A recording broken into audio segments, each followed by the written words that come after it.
সম্মানিত দর্শক শ্রোতাবৃন্দ, আসসালামু আলাইকুম। আশা করি যে যেখানে আছেন ভালো আছেন। আবারও একটি নতুন বিষয়ে আলোচনা করার জন্য আপনাদের সামনে হাজির হলাম। এখনই যে বিষয়টি নিয়ে আপনাদের সামনে আলোচনা করব তার শিরোনাম হচ্ছে অর্থনীতির স্থবিরতা। বাংলাদেশের অর্থনীতি নিয়ে বেশ কয়েক মাস ধরেই অর্থনীতিবিদরা এবং এই বিষয়ে যারা গবেষণা করেন, এ বিষয়ে যারা আলোচনা করেন, তারা বিভিন্ন গণমাধ্যমে, সোশ্যাল মিডিয়াতে অর্থনীতির স্থবিরতা নিয়ে নানান ধরনের বিশ্লেষণ এবং আলোচনা তুলে ধরছেন। সম্প্রতি এ সংক্রান্ত বিষয়ে একটি জাতীয় পত্রিকায় বিস্তৃত রিপোর্ট করছে।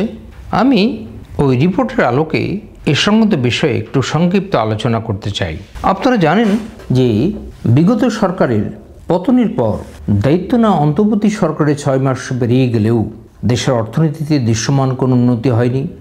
এমনকি কম বেশি স্থবিরতা বিরাজ করছে সব খাতেই। আস্থাহীনতায় ব্যবসায়ীরা কমেনি মূল্যস্ফীতি, দেশি বিদেশি বিনিয়োগ বাড়েনি, কমেছে বেসরকারি খাতের ঋণ, সংকট কাটেনি ব্যাংকে, এমন সব মতামত বিশ্লেষকদের। তারা বলছেন সামাজিক, রাজনৈতিক এবং প্রশাসনিক অনিশ্চয়তাই মূল কারণ। অন্যান্য খাতের মতো এই খাত গুরুত্ব না পাওয়ায় গতি ফেরেনি দেশের অর্থনীতিতে। 2008 সালের 29 ডিসেম্বরের নির্বাচনে ক্ষমতায় আসা আওয়ামী লীগ শাসনামলের শুরুতে খেলাপি ঋণ ছিল 22,481 কোটি টাকা। 2024 সালের জুন মাসে খেলাপি ঋণের পরিমাণ দাঁড়িয়েছে 2,11,391 কোটি টাকা। 84 টাকার ডলারের দাম এখন 110 টাকার বেশি। ঋণের নামে ব্যাংকের অর্থ লুটপাট হয়, পাচার হয়। খাদ্য মূল্যস্ফীতি 10.42%। 2023-24 অর্থ বছরের জুলাই সেপ্টেম্বরের নেট বিদেশি বিনিয়োগ ছিল 36 কোটি ডলার।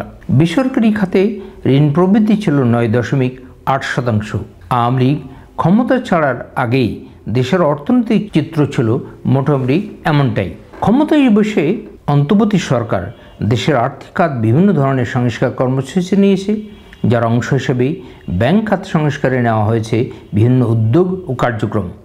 কিন্তু আমাদের প্রশ্ন হচ্ছে, এসব উদ্যোগের ফলে গেল 6 মাসে দেশের অর্থনীতির কতটা উন্নতি হয়েছে? এ বিষয়ে জানতে চাইলে বাংলাদেশ উন্নয়ন গবেষণা প্রতিষ্ঠানের সাবেক মহাপরিচালক মোস্তফা কে মুজেরি বলেন, যদি আমাদের মূল্যস্ফীতি, প্রবৃদ্ধি, কর্মসংস্থানের কথা বলি, সব ক্ষেত্রেই একই অবস্থা রয়ে গেছে।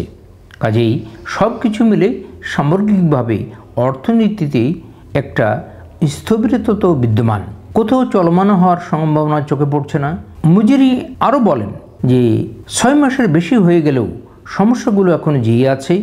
দুর্বল ব্যাংকগুলো এখনও ওভাবেই চলছে। ব্যাংক খাতে খাদের কিনারাই দাঁড়িয়ে রয়েছে। মূল্যস্ফীতির নিয়ন্ত্রণে বাজার ব্যবস্থাপনা উন্নয়নের একটা বড় বিষয় ছিল। সেই বাজার ব্যবস্থাপনার কিছু উন্নতি হয়েছে? এটা ঠিক আগের মতোই রয়ে গেছে। বাংলাদেশ পরিসংখ্যান ব্যুরোর চলতি বছরের জানুয়ারি শেষে খাদ্য মূল্যস্ফীতির পরিমাণ দাঁড়িয়েছে 10.72%, যদিও গত বছরের ডিসেম্বরের তুলনায় 2.2% পয়েন্ট কমেছে। আগামী মাসে খেলাপি ঋণ ছাড়িয়ে যাবে 5 লাখ কোটি টাকা। গত বছরের সেপ্টেম্বরে শেষে খেলাপি ঋণের পরিমাণ ছিল 2,84,977 কোটি টাকা। ডিসেম্বর শেষে বেসরকারি খাতে ঋণ প্রবৃদ্ধি 2.5% কমে 7.3% দাঁড়িয়েছে। 2024-25 অর্থ বছরের জুলাই সেপ্টেম্বরে নেট বিদেশি বিনিয়োগের পরিমাণ দাঁড়িয়েছে 10,40 লাখ ডলার।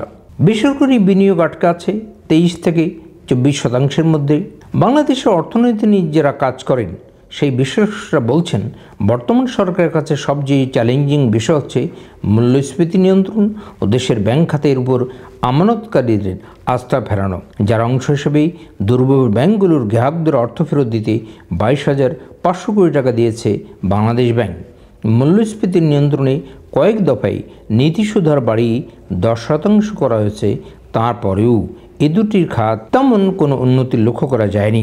বেসরকারি গবেষণা প্রতিষ্ঠান সেন্টার ফর পলিসি ডায়ালগের সম্মানীয় ফেলো মুস্তাফিজুর রহমানের মতে, জনগণ আর্থিক খাতে দৃশ্যমান পদক্ষেপ দেখতে চাই।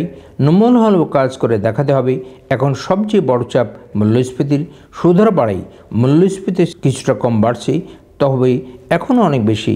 মূল সমস্যা বিনিয়োগ বৃদ্ধির মাধ্যমে ক্রয় ক্ষমতা মানুষের বাড়ছে না। বাংলাদেশ ইনস্টিটিউট অব ব্যাংক ম্যানেজমেন্টের সাবেক পরিচালক তৌফিক আহমেদ চৌধুরী এসব বিষয়ে বলেন, মূল্যস্ফীতি নিয়ন্ত্রণ করতে পারলে সাধারণ মানুষের অনেক উপকার হতো।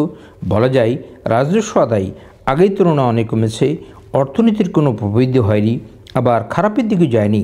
তিনি আরও বলেন, সামষ্টিক অর্থনীতির উন্নতির জন্যই অবশ্যই দেশের স্থিতিশীলতা, রাজনৈতিক স্থিতিশীলতা, প্রাতিষ্ঠানিক স্থিতিশীলতা ও উন্নয়ন সবার আগে প্রয়োজন। সম্মানিত সুধীবৃন্দ, আমি এতক্ষণ যে বিষয়ে আলোচনা করছিলাম তা হচ্ছে অর্থনীতির স্থবিরতা। আমি এর আগেও এই মূল্যস্ফীতি, অর্থনীতির স্থবিরতা, বাংলাদেশের অর্থনীতির গতি প্রকৃতি নিয়ে অনেকগুলো অডিও ভিডিও ইতিমধ্যে আপনাদেরকে উপহার দেবার চেষ্টা করেছি। অর্থনীতি তো হচ্ছে গতিশীল একটা বিষয়। এই বিষয়টাই আবহাওয়ার মতোই, এটি উত্থান পতন ঘটে। কিন্তু বাংলাদেশের অর্থনীতি নিয়ে মানুষের হতাশা ক্রমেই বাড়ছে, কারণ অর্থনীতির স্থবিরতা কোনোভাবেই কমছে না। অন্তর্বর্তী সরকার ক্ষমতা নেওয়ার পর প্রায় 6 মাস অতিবাহিত হচ্ছে। এখন একটি সরকারের কোনো বিষয়ে, অর্থনীতি বা যে কোনো বিষয়ে তাদের সমালোচনা বা তাদের কাজের অগ্রগতি নিয়ে আলোচনা করতে গেলে একটি সরকারের 6 মাস হয়তো খুব বেশি সময় নয়। কিন্তু মানুষের তো ধৈর্যেরও একটা সীমা আছে। 2-1 মাস 3 মাস যাওয়ার পরে আমরা বলেছি সরকার কেবলমাত্র ক্ষমতা পেল, সুতরাং এই বাজার অর্থনীতি বলি, অর্থনৈতিক স্থবিরত বলি, মূল্যস্ফীতির কথা বলি, জিনিসপত্রের দাম বাড়ার ক্ষেত্রে বলি, আমরা বলেছি যে না, সরকারের আর একটু সময় দেওয়া দরকার। এখন 6 মাস অতিবাহিত হলো এই অন্তর্বর্তী সরকারের। এখন দেশের অর্থনীতির যে স্থবিরতা, এই মূল্যস্ফীতি, জিনিসপত্র দাম, কোনো ক্ষেত্রেই আমরা কোনো অগ্রগতি লক্ষ্য করছি না। বাংলাদেশের বেশ কিছু ব্যাংক যে আগে দুর্বল অবস্থায় ছিল, এখনও প্রায় দুর্বল অবস্থা আছে। সরকার চেষ্টা করছে এর ভিতরে বেরিয়ে আসতে, কিন্তু দৃশ্যমান কোনো উন্নতি আমরা লক্ষ্য করছি না। তবে যাই হোক, এই বিষয়ে হয়তো আরও ভবিষ্যতে কথা বলা যাবে। আমরা আশা করি যে অর্থনীতির যে স্থবিরতা রয়েছে, আগামী দিনগুলোতে অন্তর্বর্তী সরকার কিছুটা হলেও এই অর্থনৈতিক স্থবিরতা কাটিয়ে অর্থনীতিতে এটি গতিশীল অবস্থা আনতে পারবে বলে এই প্রত্যাশা করি। আপাতত আজকের মতো এখানে বিদায় নিচ্ছি। আল্লাহ হাফেজ।